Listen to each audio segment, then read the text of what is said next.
Mais pensons-nous vraiment que le changement de la Constitution qui est prôné comme solution devant tous ces tableaux noirs, pensez-vous vraiment que le changement de la Constitution avec visée d'un troisième mandat soit la réponse la plus adéquate au drame de ces populations congolaises?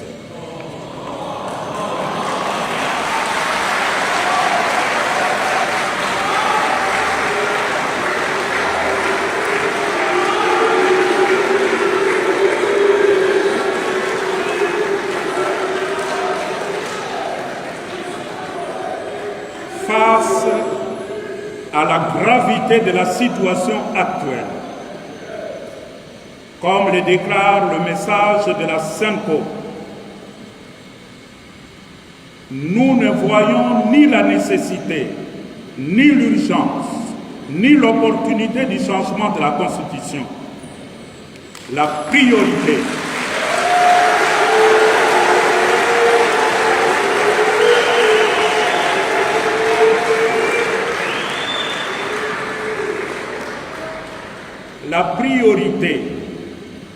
de la République démocratique du Congo aujourd'hui, c'est la paix. C'est le bien-être social du peuple congolais.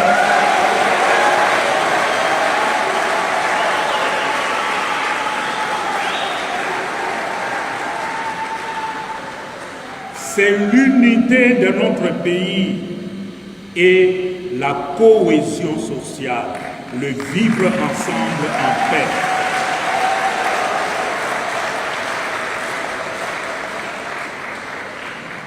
Oui, frères et sœurs,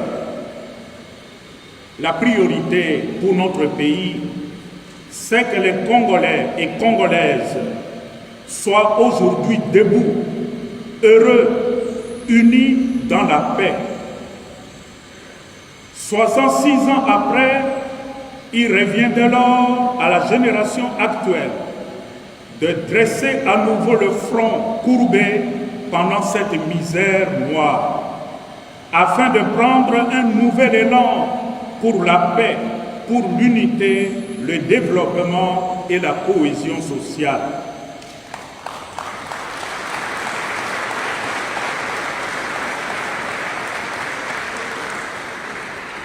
« 66 ans après, le temps est venu de passer de la violence au dialogue, de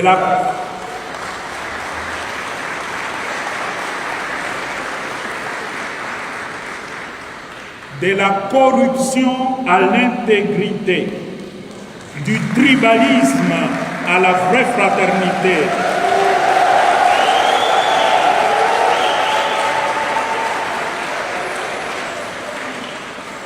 et de la prédation au service désintéressé du bien commun.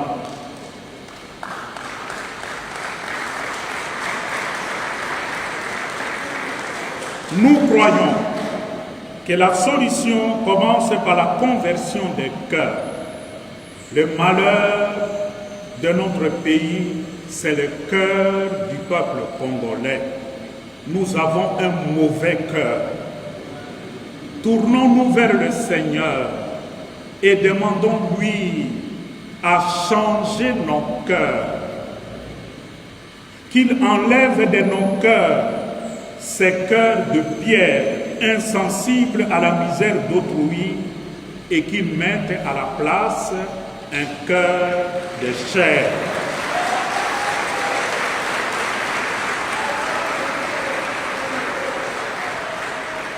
Ainsi, demandons au Seigneur de faire de chacune de nous un artisan de paix, de justice et d'espérance, afin que le Congo puisse retrouver pleinement sa vocation de terre de vie et de bénédiction.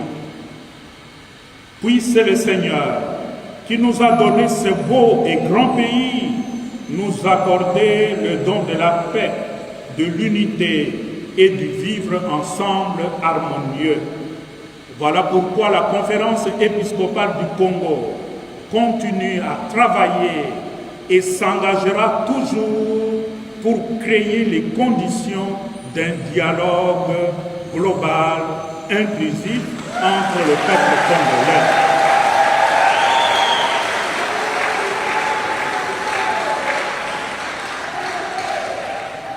Que la Vierge Marie, Reine des apôtres et Notre-Dame du Congo, de réfléchir afin de découvrir devant Dieu et devant ma propre conscience quelle est la mission que le Seigneur me confie aujourd'hui.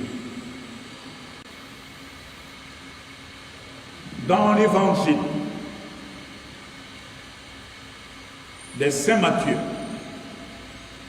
Jésus invite ses disciples à la prudence, à la douceur et à la persévérance au cœur des épreuves inhérentes à la mission.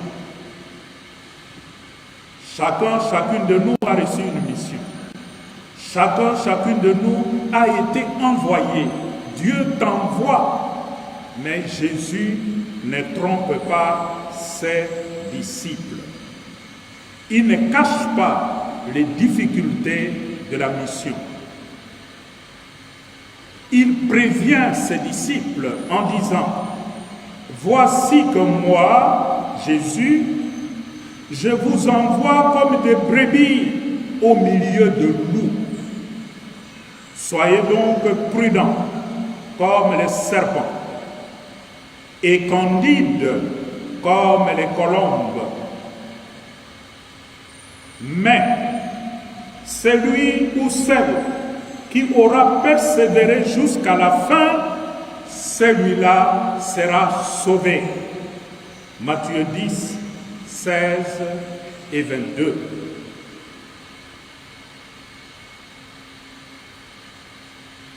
Les disciples du Christ est celui ou celle qui sait conjuguer prudence et douceur, courage et bonté, fermeté et dialogue, discernement et droiture du cœur. En d'autres termes, la mission chrétienne, la mission qui incombe à chaque disciple de Jésus-Christ ne s'accomplit ni par la force, ni par la violence, mais par le témoignage humble, mais courageux et confiant à travers ses actes, à travers son langage. Boboto. Mes chères sœurs Godwin, Judith, Marie-Claire, Solange et Sylvie, cette parole que nous venons d'entendre s'adresse aujourd'hui à chacune de vous de façon particulière.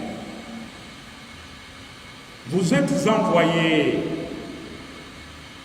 comme des agneaux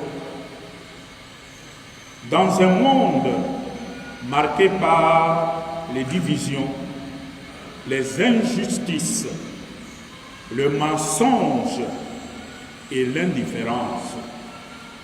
Notre société, la société congolaise, se caractérise aujourd'hui par ses défauts, ses fléaux. Mais c'est là-dedans que le Seigneur vous envoie. Il ne vous envoie pas pour une autre société idéale, une société parfaite. C'est dans cette société, avec ses hauts et ses bas, avec tout ce qu'elle a de meilleur, mais aussi de médiocre. Le Seigneur vous y envoie pour faire rayonner la lumière du Christ. Vous travaillez déjà au milieu des populations qui souffrent, qui désespèrent. Alors, soyez compatissantes et proches de cette population qui souffre. En prononçant votre oui définitif, vous proclamez que le Christ est l'unique trésor qui mérite toute une vie. Fidèle au charisme de Saint Paul, votre saint patron, faites de moyens modernes de communication de véritables instruments d'évangélisation au service de la vérité, de la communion et de la paix. Tout le monde sait que votre charisme propre, c'est d'évangéliser à travers le moyen de communication. Et nous savons aussi ce qu'est devenu le moyen de communication dans notre monde d'aujourd'hui. L'utilisation parfois irresponsable de ces moyens de communication crée de tensions dans la communauté. Dès lors qu'on répand des mensonges, on répand la haine entre le peuple, on répand la division. Et aujourd'hui, avec le nouveau moyen de communication sociaux, on a tendance aujourd'hui dans notre pays à utiliser ces moyens pour insulter, pour disqualifier des gens et parfois pour raconter des choses qui ne tiennent pas debout. Voilà justement, c'est dans ce monde que le Seigneur vous envoie pour apporter la bonne parole, la bonne nouvelle, à évangéliser autour des vraies valeurs. Vivez avec joie et sans compromission les conseils évangéliques, en puisant chaque jour votre force dans la prière, dans la vie fraternelle communautaire et une charité humble qui rend crédible votre témoignage. Soyez donc de religieuses filles de Saint Paul, joyeuses, heureuses, surtout au sein de votre communauté. Avant d'être une source de joie et de bonheur à l'extérieur, commencez d'abord à vivre cette joie de l'Évangile au sein de votre propre famille religieuse. Mes chers diocésaines et diocésains, 66 ans d'indépendance.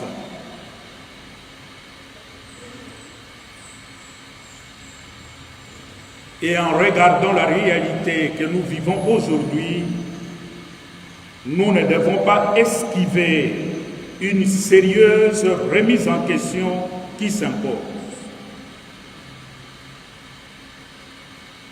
Où en sommes-nous aujourd'hui, 66 ans après l'indépendance, par rapport aux idéaux de liberté, de justice, de paix, d'unité et de progrès proclamés au matin du 30 juin 1960. Où en sommes-nous aujourd'hui? Qu'avons-nous fait de cette terre abondamment bénie par Dieu? 66 ans après, la RDC devrait compter parmi les principales forces de développement du continent africain. Et regardons la réalité. Le constat est sans appel. Après 66 ans d'indépendance, nous avons collectivement échoué.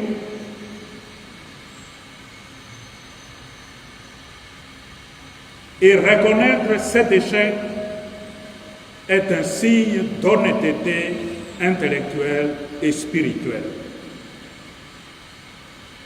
Nous avons lamentablement échoué.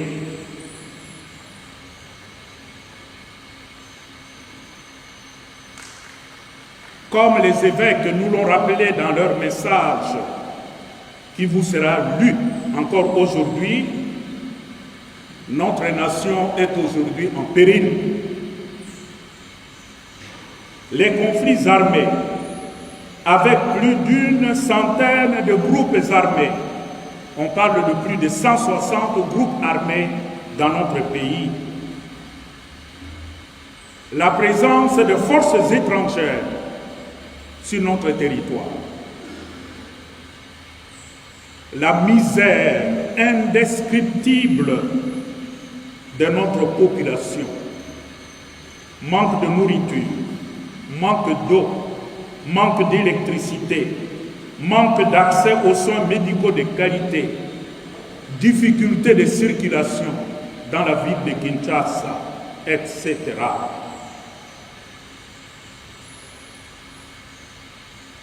L'occupation d'une partie de notre territoire par des pays voisins, soit avec l'accord du gouvernement congolais, soit par la force. L'insécurité généralisée. Nos paroisses, qui sont généralement visées, attaquées. Et comme si tout cela ne suffisait pas, le retour pour la 17e fois dans notre pays de l'épidémie d'Ebola. On dirait que tous les malheurs du monde se sont donné rendez-vous dans notre pays.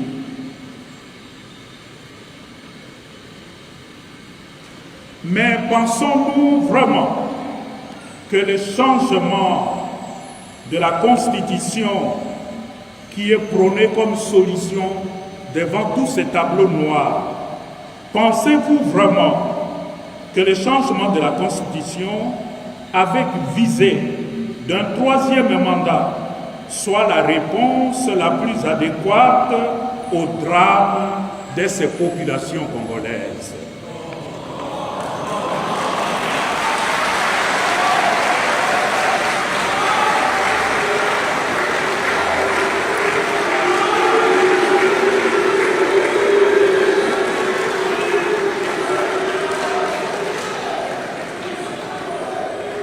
Face à la gravité de la situation actuelle, comme le déclare le message de la SENCO, nous ne voyons ni la nécessité, ni l'urgence, ni l'opportunité du changement de la Constitution.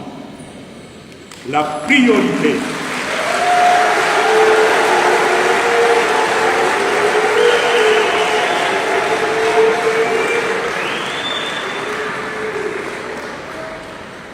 priorité de la République démocratique du Congo aujourd'hui, c'est la paix.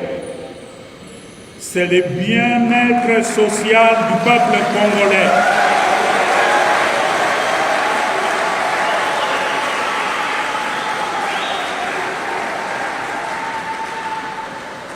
C'est l'unité de notre pays et la cohésion sociale, le vivre ensemble en paix.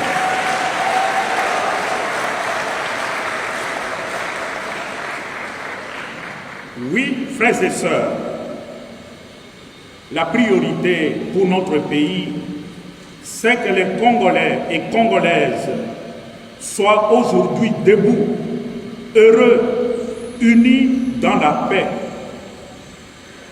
66 ans après, il revient dès lors à la génération actuelle de dresser à nouveau le front courbé pendant cette misère noire, afin de prendre un nouvel élan pour la paix, pour l'unité, le développement et la cohésion sociale.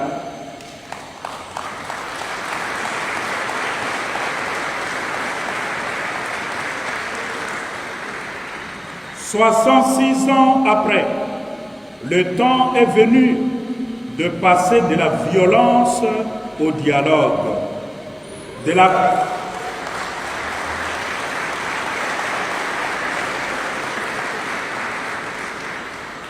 la corruption à l'intégrité, du tribalisme à la vraie fraternité,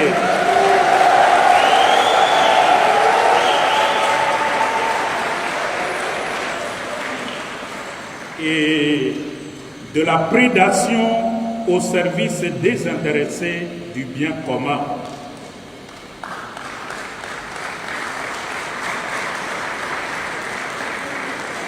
Nous croyons que la solution commence par la conversion des cœurs. Le malheur de notre pays, c'est le cœur du peuple congolais. Nous avons un mauvais cœur. Tournons-nous vers le Seigneur et demandons-lui à changer nos cœurs, qu'il enlève de nos cœurs ces cœurs de pierre insensibles à la misère d'autrui et qu'il mette à la place un cœur de chair.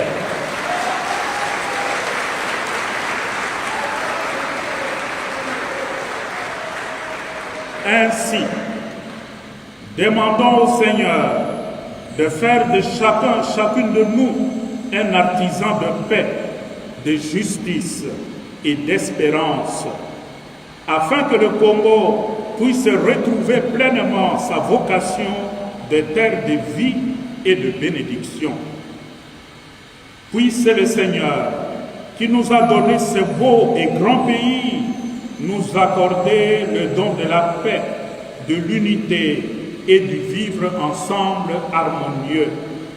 Voilà pourquoi la conférence épiscopale du Congo continue à travailler et s'engagera toujours pour créer les conditions d'un dialogue global, inclusif entre le peuple congolais.